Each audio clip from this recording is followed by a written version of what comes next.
there's a lot that goes behind a song, especially with writing a song.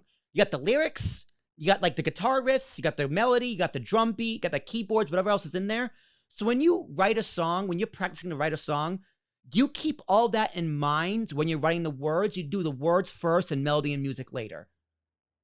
That's a great question. Every song for me is a little bit different. But I've found that for me, especially when it's a song like that, you can tell this song is exactly as it's supposed to be. I can tell usually the song kind of writes itself. So typically, I will come up with melody and lyrics kind of at the same time. Sometimes if I'm working off of like something that I wrote years ago or months ago, I'll try to like formulate the melody around that. But usually I start with the chorus, and I'll start with like a very distinct melody that I can just kind of hear in my head. And then from there, I work with how many syllables are in each line. What do I want this song to be about? What am I feeling? What do I want to communicate? For me, it's a lot of like, especially because when my band was touring and when we were active, we worked a lot in the self-help. I want to say ministry. It wasn't a ministry, but like in the self-help movement.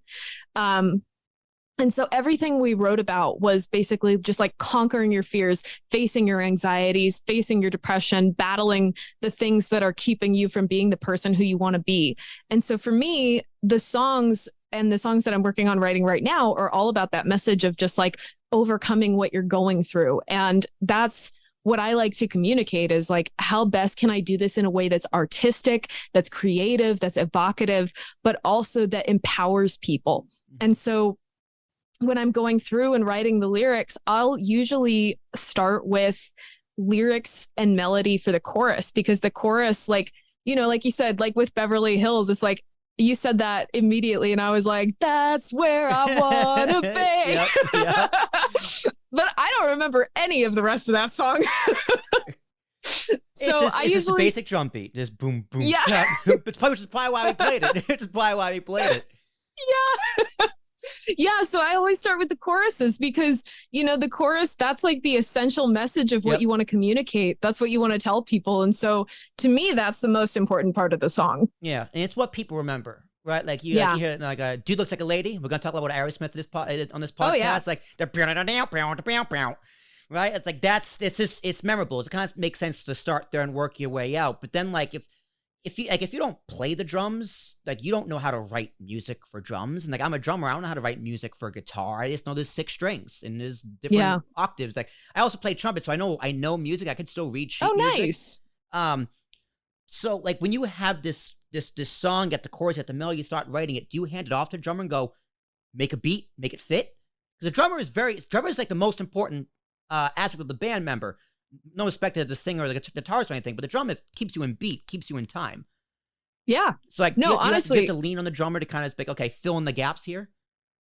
Yeah, some of the best songs I've written have been like directly back and forth with the drummer. And full disclosure, I dated the drummer in my band for like 2 years. So you do not want me on drums. I am not a rhythm person. I'm a singer. So you don't want me there. But because I spent so long like working and just living life with someone who was a drummer, I know a lot about drums. I know how to set them up, how to tear them down. I've learned that as a singer, if you know how to set up and tear down drums and help, it makes people like you because no one knows how to use drums.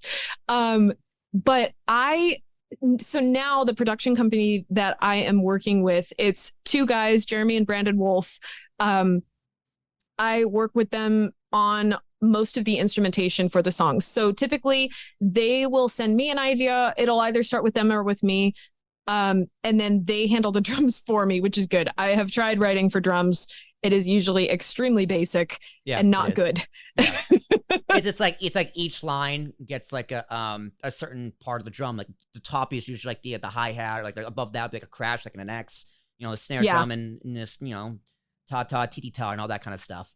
So you can if you don't mind me asking, you can read like sheet music for drums as well. You can read percussion for sure. Notation. Nice. Yeah, no, I did all lessons, and then in high school we do concert bands. So you're reading sheet music all the time. I was gonna say, yeah. And in high school, my favorite was the timpani, the three big ones. Nice. Yeah. That was my jam. I remember junior year of high school, we did a melody of the Beatles. So it was like 3 or 4 Beatles songs mixed into one. And then we also did another one for Queen at the spring concert. And I was on timpani for both of them. And I was, talk about a high. That was my high. Yeah. So like hopefully one day I can go back to doing that kind of drumming. Look, I live in an apartment right now, so I can't really have a drum kit.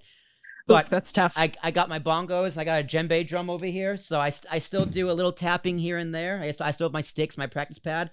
Nice. But one day I'm gonna get back into drumming. Teach my kids how to play and all that kind of fun stuff. Heck yeah, so you definitely should. I'm glad you dated a drummer and that you know the in and outs of drums, because within the band they're respected, but to the public I feel like they can be overlooked. Honestly, having a good drummer will make or break a band. Oh yeah, and I learned that the hard way. It is, if you don't have a good drummer, you're not on time. You're not keeping to you're not keeping to the form of the song. It's going to set off your bassist, which then sets off your guitarist, which then sets off your singer. Like, the drums are the backbone of the band. Yeah. And I'm not just saying that because I had a relationship with a drummer. Like, it is tough. And good drummers are also equally hard to come by. So I appreciate a lot of the drummers that I've been able to work with. And for me too, I work with a lot of female drummers. Just because I think I pigeonholed myself early into working with all girls. But now I love it because female drummers, especially, like, they have so much to overcome just being a female musician. And then being a female drummer, like, they have to get it right or people are going to just talk trash about them. And so for me, I've worked with so many fantastic female drummers.